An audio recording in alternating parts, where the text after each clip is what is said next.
Good morning my students. કેમ છો બધા? મજામાં?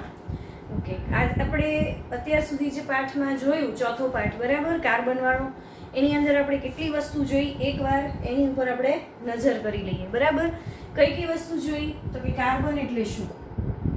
સૌથી પહેલા કાર્બન, એનું મહત્વ, એની સંયોજકતા, બરાબર, એની સાથે સંયોજાતા બીજા તત્વો, એનાથી બનતા સંયોજનો,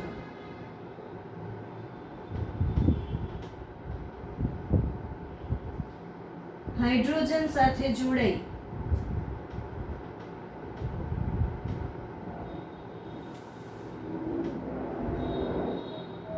હાઇડ્રોકાર્બન બનાવે. બરાબર, હાઇડ્રોકાર્બનના પ્રકાર કેટલા છે? 2, સંતૃપ્ત અને અસંતૃપ્ત. બરાબર, એની પછી આપણે જોયું હાઇડ્રોજન હાઇડ્રોજન વચ્ચેનો એકલ બંધ,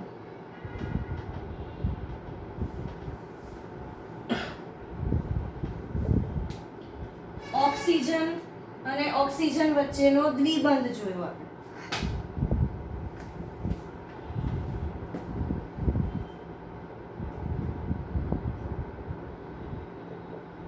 પછી નાઇટ્રોજન નાઇટ્રોજન વચ્ચેનો ત્રિબંધ જોયો, સંતૃપ્તતા અને અસંતૃપ્તતા જોઈએ આપણે. બરાબર, એની પછી આપણે આલ્કેન શ્રેણી જોઈ.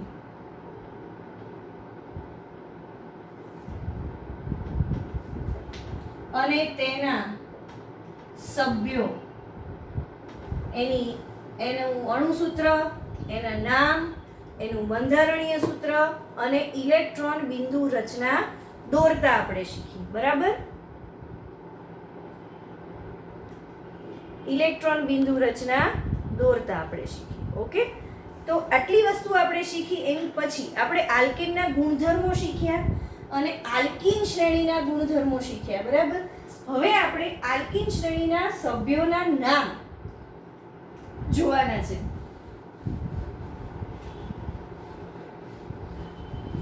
તમને સભ્યોના નામ અને એની સાથે તમને એના અણુસૂત્ર, બંધારણીય સૂત્ર અને તેની ઇલેક્ટ્રોન બિંદુ રચના, આટલું મેં એક આખો વિડીયો એનો સ્પેશિયલ બનાવ્યો હતો અને તમને શીખવાડ્યું હતું કે સભ્યોના નામ કેવી રીતે અને એનું અણુસૂત્ર કેવી રીતે, એનું બંધારણીય સૂત્ર કેવી રીતે બને અને તેની ઇલેક્ટ્રોન રચના કેવી રીતે આપણે દોરવાની, ઇલેક્ટ્રોન બિંદુ રચના. બરાબર, એક આખો લેક્ચર એની માટેનો આપણે હતો. એની પછી આપણે જોયું હતું આલ્કીન શ્રેણીના ગુણધર્મો પણ જોયા હતા. બરાબર, હવે આલ્કીન શ્રેણીના સભ્યોના નામ, અણુસૂત્ર, બંધારણીય સૂત્ર અને ઇલેક્ટ્રોન બિંદુ રચના આપણે જોઈ લઈએ. બધાની નથી જોવાની, 2-3ની હું તમને દોરીને બતાડીશ, બાકીનાની તમારે જાતે કરવાની છે. બરાબર, આલ્કીન શ્રેણી એટલે કેવા છે? તો કે અસંતૃપ્ત હાઇડ્રોકાર્બન. અસંતૃપ્ત હાઇડ્રોકાર્બન એટલે કેવા? તો કે દ્વિબંધ ધરાવતા હોય તેવા. બરાબર, દ્વિબંધ માટે શું કરવું પડે? તો કે ઓછામાં ઓછા 2 કાર્બનની જરૂર હોય. દ્વિબંધ માટે ઓછામાં ઓછા 2 કાર્બનની જરૂર પડે, કારણ કે કાર્બન કાર્બનની વચ્ચે જ દ્વિબંધ રચાય એટલે એક કાર્બન વાળો સભ્ય આની અંદર આવશે નહીં. બરાબર, એક કાર્બન વાળો સભ્ય નહીં આવે એટલે પહેલો સભ્ય કોણ હતો આલ્કેન શ્રેણીમાં? મિથેન. તો મિથેન આની અંદર આવશે નહીં. બરાબર, નામ, અણુસૂત્ર, બંધારણીય સૂત્ર, અત્યારે આપણે આટલું રાખીશું. ઇલેક્ટ્રોન બિંદુ રચના માટે અહીંયા જગ્યા નથી આગળ બોર્ડમાં એટલે આપણે અલગથી દોરીશું. બરાબર, સૌથી પહેલું નામ આવશે ઇથીન. આપણે જોયા હતા ને, એના સભ્યોના નામ આપણે જોયા હતા ત્યારે ડબલ બોન્ડ હોય એટલે સૌથી પહેલો સભ્ય કોણ આવશે? ઇથીન. ઈન પ્રત્યય લાગે, સી ડબલ બોન્ડ સી. અહીંયા શું હશે? હાઇડ્રોજન. બરાબર, કેટલા હાઇડ્રોજન થાય છે? 3 અને આ 3 અને અહીંયા ડબલ બોન્ડ છે એટલે એક હાઇડ્રોજન અહીંયા જોડાઈ ગયો. તો કેટલા થયા? C2H6. તો એનું અણુસૂત્ર શું બનશે? અહીંયા C2H6 અને બંધારણીય સૂત્ર શું બનશે અહીંયા આગળ?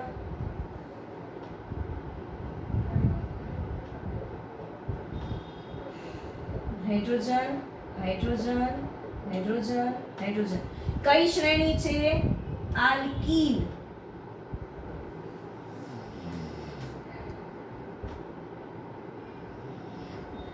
આલ્કેન શ્રેણી આપણે જોઈ લીધી. 10 એ 10 સભ્યોના નામ, અણુસૂત્ર અને બંધારણીય સૂત્ર તથા ઇલેક્ટ્રોન બિંદુ રચના આપણે જોઈ લીધી છે. બરાબર. અત્યારે આપણે આલ્કીન જોઈએ છીએ અને એની પછી આપણે જોશું આલ્કાઇન શ્રેણી. બરાબર. એની પછી ઇથિન, પછી પ્રોપીન, 3 કાર્બન વાળા એટલે C3H. તો કે આની કરતા 2 વધે એટલે અહીંયા 6 છે તો અહીંયા કેટલા આવશે? 8 આવશે. બરાબર. એટલે અહીંયા આગળ એની રચના કેવી થશે?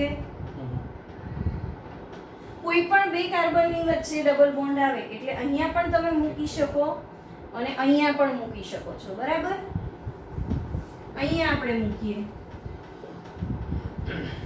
2 ને 1 3 સંયોજકતા થઈ ગઈ એટલે કાર્બનમાં હાઇડ્રોજન કેટલો થશે? હવે 1 જ થશે. અહીંયા 2 સંયોજકતા થઈ ગઈ એટલે 1 અને 2 જ હાઇડ્રોજન આવશે. બરાબર. કાર્બનની 4 જે સંયોજકતા છે એને તમારે રાખવો પડે. 1 2 3 4 5 6 થાય છે હાઇડ્રોજન. બરાબર. C3H6 જ થાય છે. એવું કેમ? પ્રોપીન છે તો અહીંયા કેટલા થાય? 1 2 3 4 5 6. હવે જુઓ 7 અને 8 અહીંયા હોવા જોઈએ હાઇડ્રોજન, પણ શું છે? ડબલ બોન્ડ વાળા છે એટલે આનો એક હાઇડ્રોજન અહીંયા આવી ગયો અને આનો એક હાઇડ્રોજન પણ અહીંયા આવી ગયો. ડબલ બોન્ડની સાથે એ હાઇડ્રોજનની સંયોજકતા કેવી થઈ ગઈ? પૂરી થઈ ગઈ. બરાબર. એની પછી પ્રોપીન, પછી બ્યુટીન, C4 વાળા. H આપણે ગણીએ કેટલા થશે?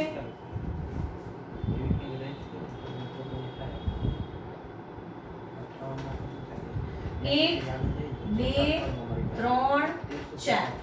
કોઈ પણ 2 કાર્બન વચ્ચે તમારે ડબલ બોન્ડ મૂકવાનો છે. પહેલા મૂકો, બીજો મૂકો, ત્રીજો, કાંઈ ફેર પડતો નથી. 2 અહીંયા સંયોજકતા થઈ ગઈ 3 4. 2 ને 1 3 થઈ ગઈ 1. 1 ને 1 2 થઈ ગઈ 1 અને 2. 1 2 3. કેટલા હાઇડ્રોજન થયા? આમાં ગણવા પડે. કેમ ગણવા પડે? કારણ કે આમાં ડબલ બોન્ડ છે એટલે ડબલ બોન્ડના કારણે કાર્બનની જે સંયોજકતા છે એ સંયોજકતા ડબલ બોન્ડમાં સંતૃપ્ત થઈ જાય એટલે પૂરી થઈ જાય એટલા માટે હાઇડ્રોજન એટલા ઓછા મૂકવા પડે. બરાબર. તો હાઇડ્રોજન કેટલા છે ગણીએ? 1 2 3 4 5 6 7 અને 8.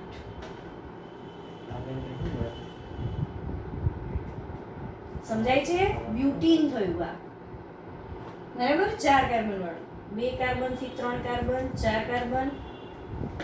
ચલો આટલું લખો. પછી આપણે આગળના સભ્યો જે છે એના નામ આપણે જોઈ લઈએ. બરાબર.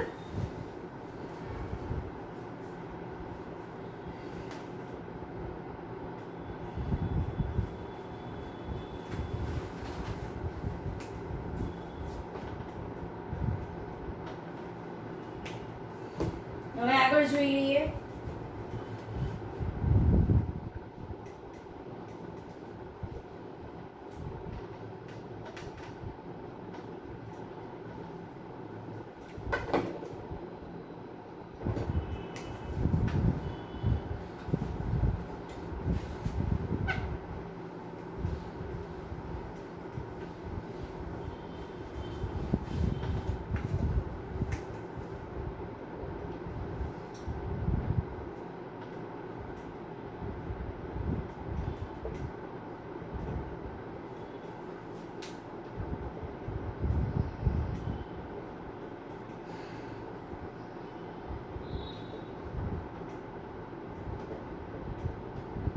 બરાબર. 3 સભ્યો જોઈ લીધા આપણે. પહેલું ઇથિન, પ્રોપીન અને બ્યુટીન. હવે ચોથું નામ કયું છે? પેન્ટીન. જો કાર્બનની સંખ્યા ઉપર નામ પડવાના છે. તમે અહીંયા સભ્યની સંખ્યા ના જોતા, સભ્યનો ક્રમાંક નથી જોવાનો, તમારે કાર્બનની સંખ્યા ઉપર જોવાનું છે. પેન્ટીન એટલે 5 કાર્બન વાળા. બરાબર. તો અહીંયા 5 કાર્બન તમે દોરી દો. 1 2 3 4 અને 5. કોઈ પણ બે કાર્બન વચ્ચે ડબલ બોન્ડ તમારે દર્શાવવાનો છે. બરાબર. તમે ગમે ત્યાં દર્શાવી શકો છો ડબલ બોન્ડ. પાસેના કોઈ પણ બે કાર્બન ઉપર દ્વિબંધ દર્શાવી શકાય છે. દ્વિબંધ દર્શાવ્યો એ ઉપરથી આપણે એની સંયોજકતા હાઇડ્રોજન સ્વરૂપે લખવાની છે. કેટલી રહેશે? અહીંયા એક આવી ગઈ, 2 3 અને 4. એક અહીંયા, 2 અહીંયા આવી ગઈ, 3 થઈ ગઈ. એટલે આ કાર્બનની કેટલી બાકી રહી? એક જ રહી. 2 અહીંયા, 1 અહીંયા, એટલે 1 રહી. 1 અને 2 3 4. 1 2 3 4.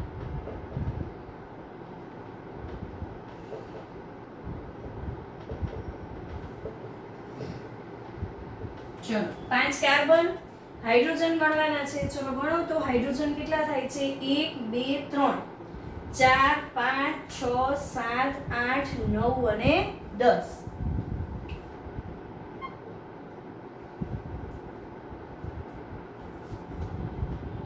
એની પછીનું નામ છે હેક્ઝીન. ઈન પ્રત્યય લાગે છે. બરાબર. એટલે હેક્ઝીન એટલે 6 કાર્બન વાળા. 6 કાર્બન છે તો હાઇડ્રોજન કેટલા થશે? જોઈ લઈએ આપણે.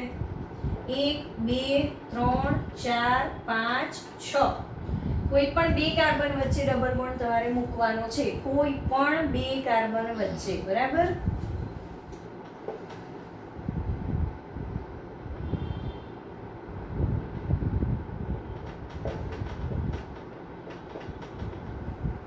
ચલો હાઇડ્રોજન મૂકી દો અહીંયા. 2 અહીંયા તો આની 2 બાકી રહી. 1 અને 2. 2 અહીંયા, 1 અહીંયા તો આની કેટલી રહી? 1 જ. 1. હવે તમને સંયોજકતા ગોઠવતા આવડી ગઈ હશે. બરાબર. કાર્બનની કેવી રીતની સંયોજકતા ગોઠવવાની એ તમને આવડી ગઈ હશે. તો હવે કાર્બન કેટલા છે? 6 છે એ તો ગણ્યા, પણ હાઇડ્રોજન કેટલા છે એ આપણે ગણવાના. તો ચલો ગણો. 1 2 3 4 5 6 7 8 9 10 11 ને 12. જો બબ્બે વધે છે. બરાબર ને? CH2 નો તફાવત આવે છે આમાં. બરાબર. ખાલી પ્રથમ સભ્યમાં જ નથી આવતો, બાકીના જે ક્રમિક સભ્યો છે એની અંદર CH2 નો તફાવત પડે છે. બરાબર. હેક્ઝીન સુધી આપણે કર્યું. હવે તમારે કયા કયા સભ્યોના કરવાના છે? કયા સભ્યો? તો કે હેપ્ટીન, પછી ઓક્ટીન, પછી નોનીન અને ડેકીન. આ ચારના તમારે અણુસૂત્ર અને બંધારણીય સૂત્ર દોરવાના છે અને લખવાના છે. બરાબર. હવે આ હેક્ઝીન સુધીની આપણે ઇલેક્ટ્રોન બિંદુ રચના પણ જોઈ લઈએ.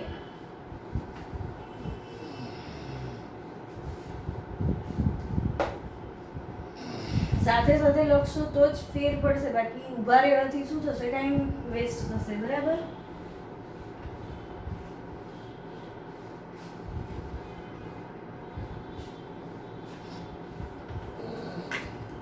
ચલો સૌથી પહેલી આપણે જોશું ઇથિનની ઇલેક્ટ્રોન બિંદુ રચના. બરાબર.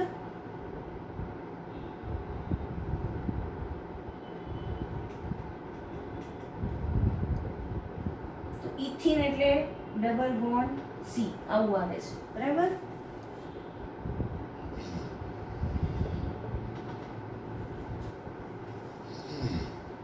બે ને 2 4 જ થાય. આપણે ઇથિનના સભ્યમાં કઈ રીતે લખ્યું હતું? C2H4 આવશે. H6 નહીં આવે, એમાં સહેજ ભૂલ છે. 6 નહીં આવે, C2H4 આવશે. આપણે જે સૌથી પહેલું કરાયું ને, જો આપણી ભૂલ અહીંયા પકડાઈ જાય, તાળું મેળવીએ તો પકડાય. ઇથિનનું અણુસૂત્ર C2H4 આવશે અને બંધારણીય સૂત્ર આ બે અહીંયા સંયોજકતા આવી ગઈ એટલે 1 અને 2 1 અને 2. આપણે અહીંયા 3 3 લખી નાખી હતી. બરાબર. એ આપણી ભૂલ હતી. એટલે દરેક સભ્યની વચ્ચે CH2 નો તફાવત બને છે. બરાબર. અહીંયા H જ. આ પહેલા સભ્યમાં ખાલી સુધારી લેજો, એમાં થોડીક ભૂલ થઈ ગઈ હતી. બરાબર. આ પહેલા સભ્યમાં બંધારણીય સૂત્ર અને અણુસૂત્ર સુધારી લેજો. હવે આની ઇલેક્ટ્રોન બિંદુ રચના આપણે જોવાની છે. તો આપણે પોળામાં જ કરીશું.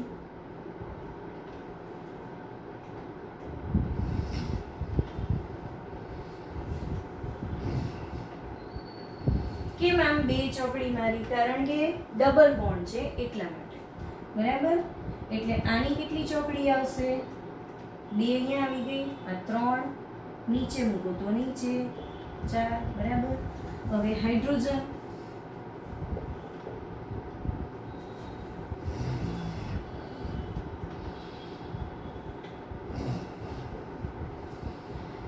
હવે તમારે આને આખી રો. બરાબર?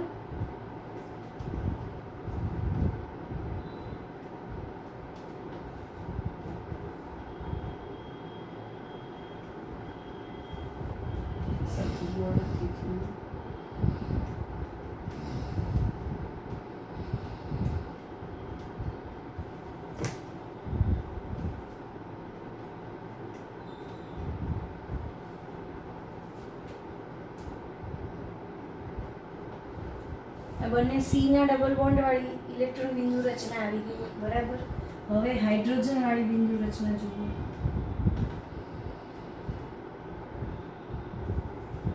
ફરીથી દોરીએ આપણે જરા વ્યવસ્થિત.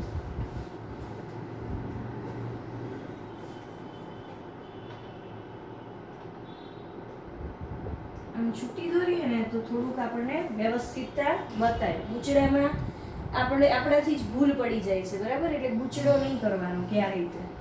ગૂંચડામાં આપણને જ ખબર ના પડે કે આપણે હાઇડ્રોજન સાથેનું જોડાણ છે એ કયું કર્યું અને કાર્બન સાથેનું જોડાણ છે એમાં ક્યાં રાઉન્ડ કર્યો એ આપણને ખબર પડે નહીં. બરાબર?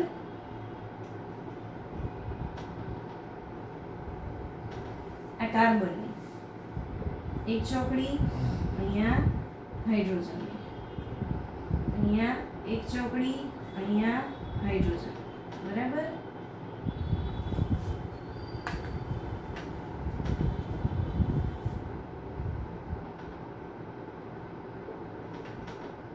અહીંયા હાઇડ્રોજન, એક ચોકડી, ચોકડી, હાઇડ્રોજન. બરાબર?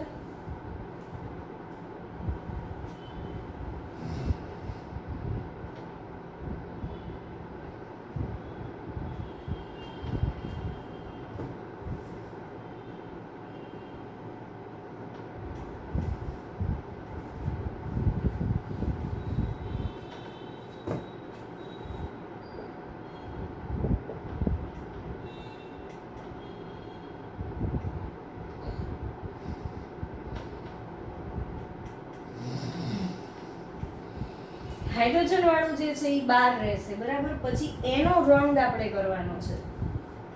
એટલે અહીંયા હાઇડ્રોજન,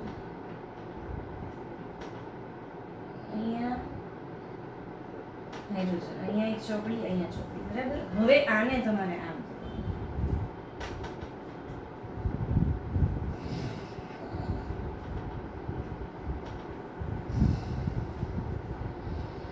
આ પ્રમાણેની ઇલેક્ટ્રોન બિંદુ રચના બને છે. બરાબર? ઇથિનની બને. હવે આપણે પ્રોપીનની બનાવીએ.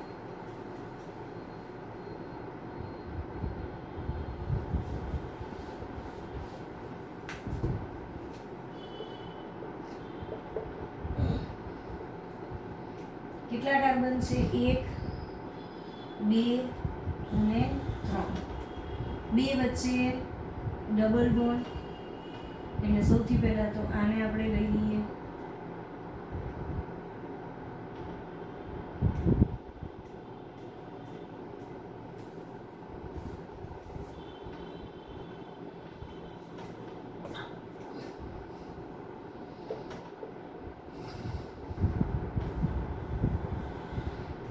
આ પણ આવી જાય એવી રીતે કરવાનું, કારણ કે આ બે વચ્ચે પણ બોન્ડ છે. બરાબર ને? એટલે આ જે વર્તુળ છે કેવું આવશે? થોડું લાંબુ આવશે.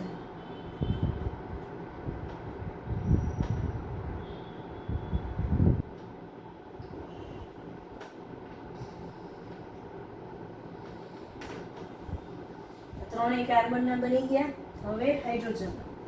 જો આની બે અહીંયા આવી ગઈ સંયોજકતા એટલે કેટલી રહેશે? 1 1.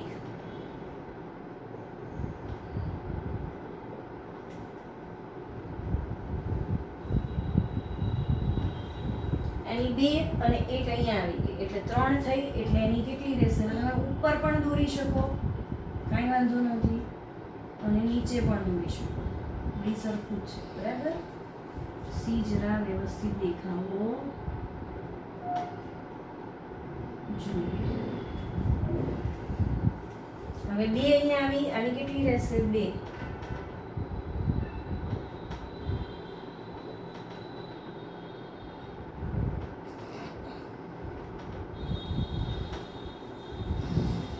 ખાલી ઇલેક્ટ્રોન રચના સરખી રીતે બતાડી અને બિંદુનું આવી રીતના નિરૂપણ કરવાનું છે. આ થઈ પ્રોપીન. હવે તમારે કોની દોરવાની? આની પછી બ્યુટીન, પેન્ટીન, હેક્ઝીન, હેપ્ટીન એ બધાની ઇલેક્ટ્રોન બિંદુ રચના દોરવાની રહેશે બરાબર. અહીંયા આપણી આલ્કીન શ્રેણી જે છે એ પૂરી થઈ. જ્યાં સુધી આ જાતે દોરવાની પ્રેક્ટિસ નહીં કરો ત્યાં સુધી આપણને આવડશે નહીં. આ 2 માર્કમાં આપણને પૂછાય તો કઈ રીતે પૂછાય? તો કે એનું અણુસૂત્ર, એનું નામ, એનું અણુસૂત્ર, એનું બંધારણીય સૂત્ર અને તેની ઇલેક્ટ્રોન બિંદુ રચના દોરો, એવી રીતે પૂછાય. અથવા તો કોઈ પણ 2 સભ્યોની ઇલેક્ટ્રોન બિંદુ રચના દોરો, એટલે એક ઇલેક્ટ્રોન બિંદુ રચના તમને 1 માર્કમાં પૂછે બરાબર. એટલે તમારે 2 માર્કના સવાલમાં 2 ઇલેક્ટ્રોન બિંદુ રચના પૂછી શકે, કારણ કે 1 માર્કની અંદર મોટા ભાગે ખાલી જગ્યા MCQ ને એવી જ રીતનું હોય છે બરાબર. એટલે સંભવ છે કે 2 માર્કમાં પૂછાય. એટલે આપણે 1 માર્ક વાળી તૈયારી રાખવાની અને 2 માર્ક વાળી પણ તૈયારી રાખવાની બરાબર. એની પછી આપણે જોઈએ આલ્કાઇન શ્રેણી બરાબર. કઈ શ્રેણી જોવાની છે? આલ્કાઇન.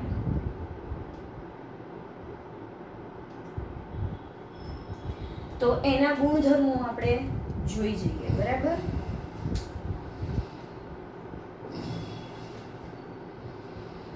આલ્કાઇન શ્રેણીમાં 2 પાસેના કાર્બન વચ્ચે ત્રિબંધ આવેલો છે.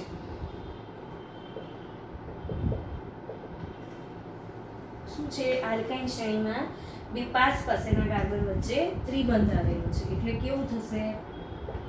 ટ્રિપલ. એટલે 1 1 હાઇડ્રોજન C2H2 બરાબર. એટલે આનું સામાન્ય સૂત્ર તમારે શું બનશે? CnHn બરાબર. જેટલું અહીંયા હશે એટલું જ અહીંયા હશે ને. જોઈએ આપણે C3 જોઈએ. 1 2 3 4.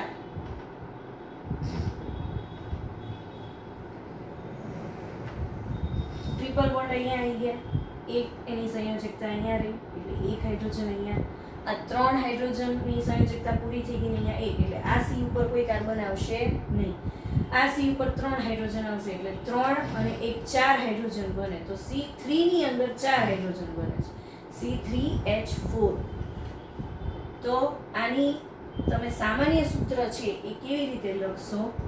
CnHn+1 જે છે એની કરતા +1 આવશે બરાબર.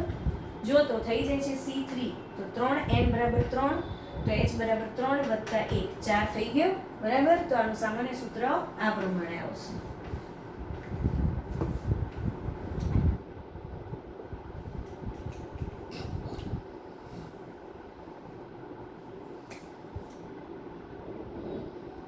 આલ્કાઇન શ્રેણીનું સામાન્ય સૂત્ર CnHn+1 થશે. 2 ક્રમિક સભ્યો વચ્ચે CH2 નો તફાવત 2 ક્રમિક પરમાણુ દળ વચ્ચે 14 મ્યુ નો તફાવત અસંતૃપ્ત હાઇડ્રોકાર્બન.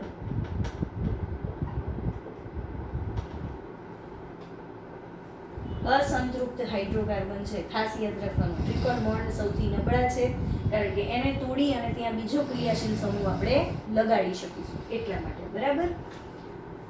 આલ્કાઇન શ્રેણીનું સામાન્ય સૂત્ર, ક્રમિક સભ્યો વચ્ચેનો તફાવત, બે ક્રમિક પરમાણુ દળ વચ્ચેનો તફાવત, અસંતૃપ્ત હાઇડ્રોકાર્બન છે. બરાબર. કાર્બન કાર્બનની વચ્ચે ત્રિબંધ આવેલો છે. તો આટલા તમે ગુણધર્મ લખો તો બે આલ્કીન અને આલ્કાઇન શ્રેણીનો તફાવત પૂછે તો આપણને આવડી શકે. આલ્કાઇન શ્રેણી જે છે એનું પ્રત્યય સભ્યોના નામ પાછળ પ્રત્યય શું લાગશે? આઈન લાગશે. પ્રથમ સભ્ય ઇથાઇન. બરાબર. તો આ પ્રમાણે બને છે આલ્કાઇન શ્રેણીના ગુણધર્મો. હવે આના પણ પ્રથમ બે સભ્યોને આપણે જોઈ લઈએ. નામ, અણુસૂત્ર, બંધારણ સૂત્ર અને ઇલેક્ટ્રોન બિંદુ રચના. બાકીનાની તમારે જાતે કરવાની છે. બરાબર.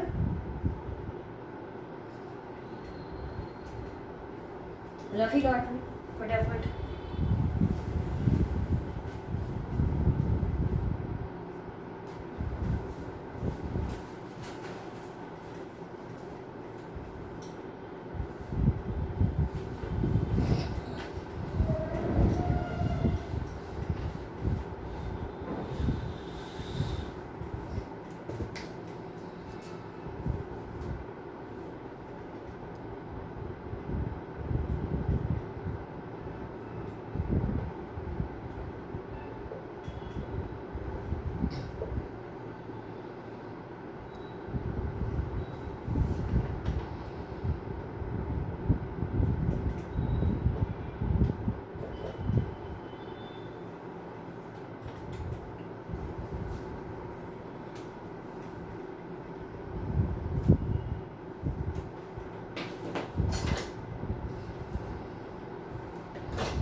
ઇથાઇન અણુસૂત્ર શું થશે? C2H. H આપણને ખબર ન પડે એટલે આપણે શું કરવાનું? બંધારણીય સૂત્ર પહેલા લખી નાખવાના. બરાબર. તો કે CH. હવે શું છે આલ્કાઇનમાં? પાસેના કાર્બન વચ્ચે ટ્રિપલ બોન્ડ છે. બરાબર. 2 અને 3. તો 3 સંયોજકતા પૂરી થઈ ગઈ આની. બરાબર. તો કેટલા રહ્યા હાઇડ્રોજન હવે લખવાના? સંયોજકતા એક જ બાકી રહી. તો હાઇડ્રોજન કેટલા થશે? 1. બરાબર ને? તો અહીંયા શું આવશે? C2H2. પછી પ્રોપાઇન C3H. લખવું આપણે પાછું. બરાબર. આને થોડું ઉપર લખી નાખીએ, વચ્ચે છે.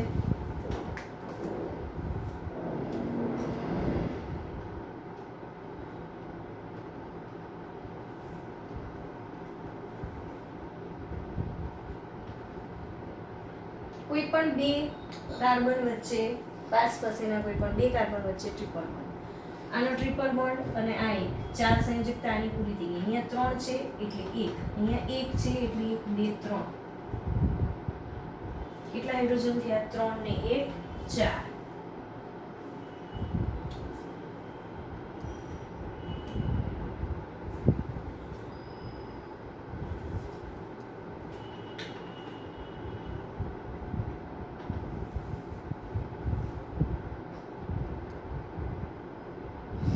આ કાર્બન ઉપર હાઇડ્રોજન નહીં આવે. કેમ નહીં આવે? કે 3 બોન્ડ અહીંયા છે અને 1 બોન્ડ અહીંયા છે એટલે 4 સંયોજકતા એની પૂર્ણ થઈ ગઈ છે. એટલે અહીંયા આગળ એનો એક પણ હાઇડ્રોજનની સંયોજકતા બાકી રહેતી નથી. આ કાર્બન ઉપર અહીંયા 3 સંયોજકતા પૂરી થઈ ગઈ, એક બાકી રહી એટલે એક જ કાર્બન અહીંયા આવે છે. બરાબર. પ્રોપાઇન. પછી બ્યુટાઇન C4. H કેટલા આવશે? શું કરવાનું આપણે? બંધારણીય સૂત્ર દોરી નાખવાનું ને એની ઉપરથી H ની ગણતરી કરવાની. 1 2 3 4. કોઈ પણ પાસેના બે કાર્બન ઉપર ટ્રિપલ બોન્ડ આવશે. 3 સંયોજકતા છે એટલે અહીંયા એક જ આવશે. 3 ને 1 અહીંયા 4 થઈ ગઈ એટલે આ કાર્બન ઉપર આવશે નહીં.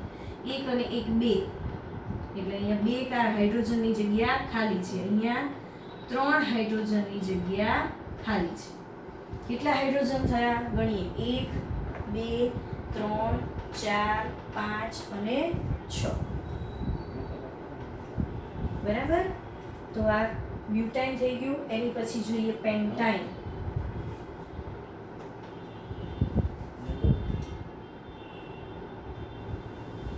C5 હાઇડ્રોજન કેટલા થશે? 8 થશે. ચલો આ 8 થાય છે કે નહીં એનો આપણે તાળો મેળવી લઈએ. બરાબર? તો 1 2 3 4 અને 5. કોઈ પણ બે ની વચ્ચે ટ્રિપલ બોન્ડ મૂકવાનો છે. 1 અહીંયા છે એટલે 1 2 3 3 ને 1 4 પૂરું થઈ ગયું. 3 ને 1 4 પૂરું થઈ ગયું. 3 અહીંયા છે અને 1 અહીંયા છે એટલે આની સંયોજકતા પૂરી થઈ ગઈ. આ કાર્બનમાં પણ 3 અહીંયા છે અને 1 અહીંયા છે એટલે આમાં પણ પૂરું થઈ ગયું. આમાં બાકી છે.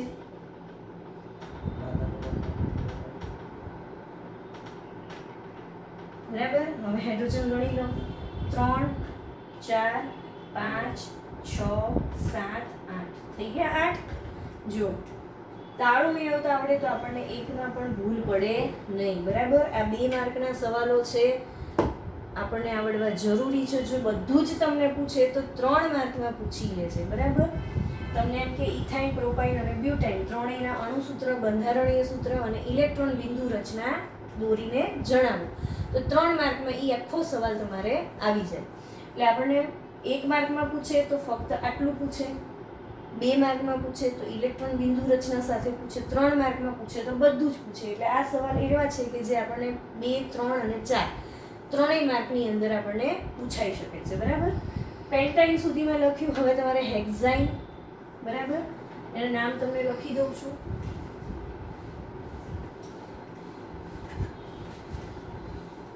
આલ્કેન શ્રેણીના બધાના, આલ્કાઇન શ્રેણીના બધાના નામ. Ethyne, propyne, butyne, pentyne, hexyne, heptyne. જો આ એનો ક્રમ છે, આને ભેગા ના